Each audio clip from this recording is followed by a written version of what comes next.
Hi, welcome to Starting Out Solitary. It's Sarah, subbing in for Rose this week as we talk about the Book of Shadows.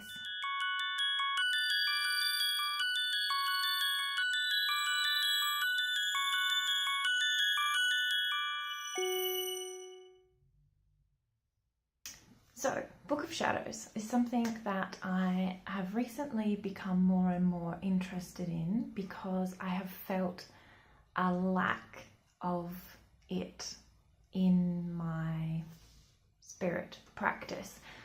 I've seen some really beautiful, elaborate, highly decorative, gorgeous artworks that are Book of Shadows, and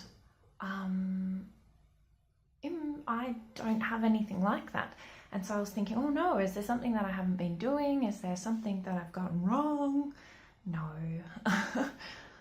What I have found is that I do it a little bit differently, and I've done it in many different ways over the years, and I've got a whole stack of books here that I will go through and chat to you about that cover different ways that I use a magical journal and the magical journaling process in my practice. And the first one is one that I use every night, and that is my gratitude journal.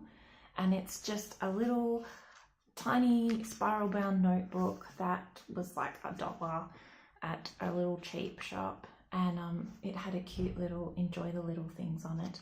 And so every night I write in here, today I am grateful for, and then I list off the gratitude of that day. And I found that is a really beautiful, magical process that I do use in a journal, and I highly recommend to everyone to do it. It takes a minute of your evening, and it's a really beautiful way to finish your day off. And gratitude is magic. It's friggin' a beautiful process. It's a great thing, and it's hard. It's hard to be grateful. I find that it's easier to be hating on stuff. Life is hard. And the act of gratitude is like a lift. It's humbling. It's a beautiful process. It's good to do. And it can be simple things like I'm really grateful for my comfy bed, or I'm really grateful for some yummy food that I had. It doesn't have to all be flying rainbow unicorns. The next thing that I use nearly every day, and if not every day, at least every second or third day, is my magical journal, I suppose you call it. And this is glittery. This was gifted to me by my niece.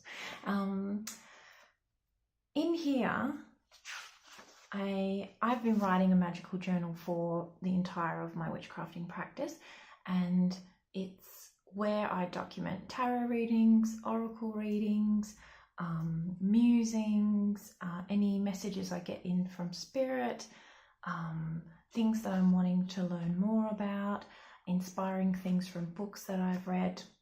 This is the first time that I've actually bothered putting a contents page in, which is really very helpful because now I can look back through the writings. I fill one of these up probably every few months, and then they sit on my shelf and I have to kind of trawl. I date them, like I'll write on there when it's from, but then I've got to trawl through pages and pay like hundreds of pages to kind of find a thing that I go, oh, did that, it roughly happened in August, and so now all I'm doing is just numbering my pages, and it's helping me a bunch, just even in the using of this one. I'm not going to go back and retrospectively contents page all my other ones, c'est la vie, but it's a great thing that I've now added on to this book. So I recommend that if you're new with your witchcraft journaling, to do the contents page thing. So I just left 3 pages blank at the beginning of the journal after my little dedication page, and you can fill it up with the contents. When I first started witchcrafting, when I first started witchcrafting in circle, we were asked to create a book of shadows, and this is mine. I put a cover on it in some like velour-y stuff that never really worked out properly. Shame. But it's full of all the spell workings and all the rituals that we did and all the things I was learning at the time. And it's chock-a-block with writing. There's recipes in here, spells in here, friggin' heaps of memories, and there's lots of stuff that's been cut and pasted and popped in here. I don't feel like I can show it because it's got information about the rest of the circle I was working with at the time, and that feels like a private thing. But I didn't finish the book, and I was finding I was being too perfect with it, and it was kind of boring actually. So after that I stopped transcribing ritual notes, and I'd just print them and stick them in a lever arch file, and notes that we had on different Sabbats and Esbats just got filed, and rather than having to handwrite it all out. There is something magical about the handwritten process, but I wasn't finding that anything was lacking or missing by not handwriting it, and what I was gaining was time and not being bored by writing it all out. So I stopped doing that when I stopped working in that circle, and so then just kept going with the magical journal. And so lately I've been seeing these beautiful elaborate pictorial, there's like the herbalism grimoire, maybe you've seen it, it's all over Pinterest, it's very beautiful. There's a mugwort page that always pops up for me, and there's these herbs that have been beautifully illustrated. There's great typography. Even though I'm very creative by nature, I'm actually messy. I've had to struggle with the perfectionist and who wants everything to have blah blah blah, and really I had to just embrace the reality of who I am, and that's that it's a schmozzle, as you can tell by the stuff all around me as we crazily unpack and settle into our new place. I'm not a linear person, I'm not structured. It is all over the place. But in saying that, I also really love beauty and colour and things like that, and I would like to add that into my witch crafting, which is where the idea of art journaling comes in. And I think that art journaling, if you are of the creative bent, I think we're all creative, but if you have a passion for expressing your creativity in a visual format, then art journaling with your witch crafting makes perfect sense. Here's some I prepared earlier. So I have little art journals, and I will always have my little dedication page, and then I'll write down things that I'm working on, and I make them pretty. So that was from, there's like a morning practice here that I did. And it's interesting because the amount of time that goes into creating just a small spread like this, I know exactly where I was at that time. I have put in here everything that I was currently doing at that time in the morning as part of my spiritual practice. And these are kind of like time traveling devices, and you can add oils in there. You could infuse your water with herbs and gem elixirs to paint with. You could, the options are endless when it comes to art journaling. This was me dealing with my perfectionism.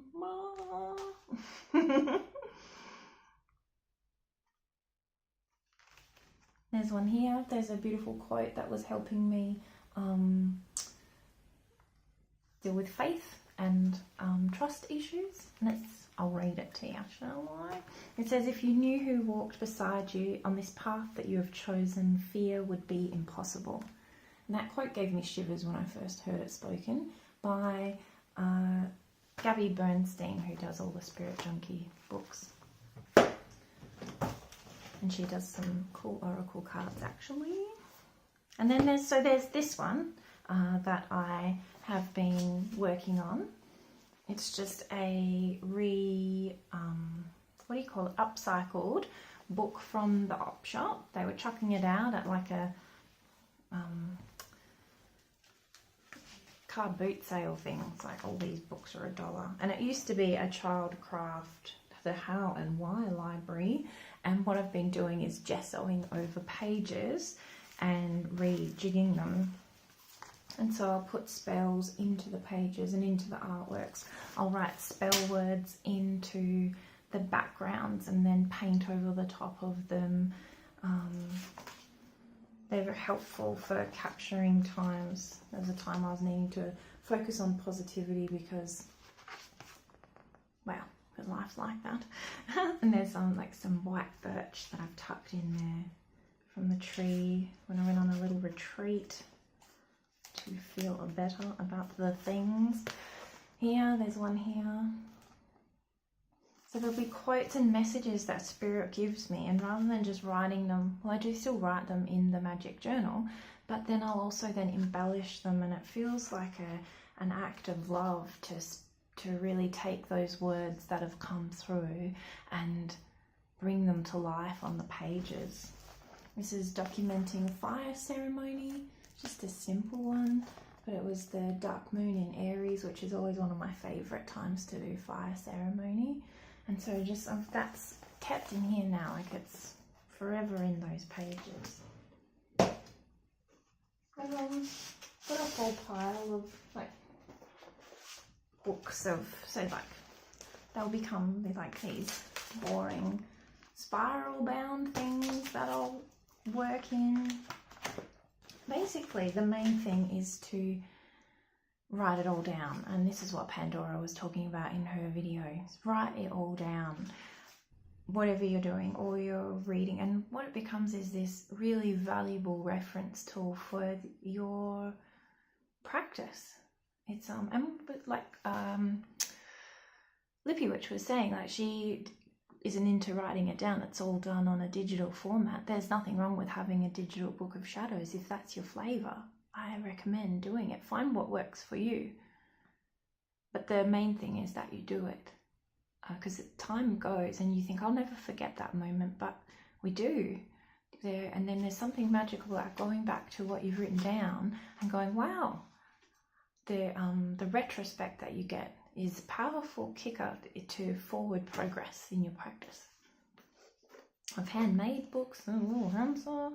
I've gotten really elaborate and like made all the pages that went in them. Things in.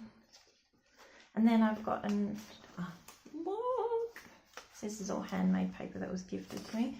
And then I've gotten like journeys that we've done. This is an oldie, 2008. Cute. But again, lots of words. I'm so wordy. Can you tell? But then there is collage in here and glue that just has stopped working. Yeah, different crystal pictures, photographs, quotes, poems, dedications to Sabbats, all sorts of things. Really quite wonderful to go back through these and see where my practice has come from and where it's going now. So I wanted to begin creating more of the art journaling and more of the art. So taking my witchcraft practice and taking my art practice, and they are very much intermingling, but sometimes I feel like I haven't truly let myself fill out the space. It's hard to put into words. What am I saying? I don't feel that I have tapped into my true expression yet. I feel that my fear of being seen, of being shining in my greatest space, I feel that I limit myself.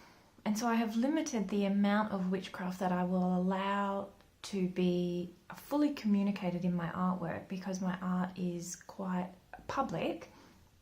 And I have that fear of being the weirdo witch person, even though my witchcraft is probably on par, if not more important than the art. Like it's the fuel, the ignition for the art. So I've had to start looking at this,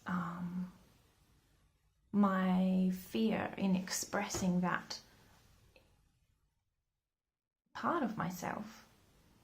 So I Googled the terms art and witch to figure out how to mush myself together more, how to express it more, how to really tap into my authentic expression in a way that still felt safe. I don't want to rip off all my band-aids just yet, but I do want to encourage amplification and more true expression, real authentic, real stepping into that sovereignty of just being whoever the hell I want to be, for goodness sake. I'm an adult. I get to decide how I want to live my life. So I googled art and witch and put them together and found here on YouTube is a gorgeous girl called Molly Roberts, and her channel is Molly Roberts Her Speak, and she calls herself an art witch, and she has put them all together. And so she's got some really great videos on Book of Shadow creation, and I cannot recommend them enough. They are wonderful, and they're really, if you're wanting to visually express your witchcrafting and your Book of Shadows in a art journaling kind of way, she's got heaps of tips and recipes and tricks and things, and so I recommend that you head in her direction. I'll put a link down below. If you haven't seen her things, you will love her things. So I think that's me for now. I have rambled enough. But yeah, that's a sub video for you, isn't it? And just flying by the seat of my pants. Okay. Wish me luck on my art journaling journey. I wish you luck on yours. Blessed be. It's been fun to be here.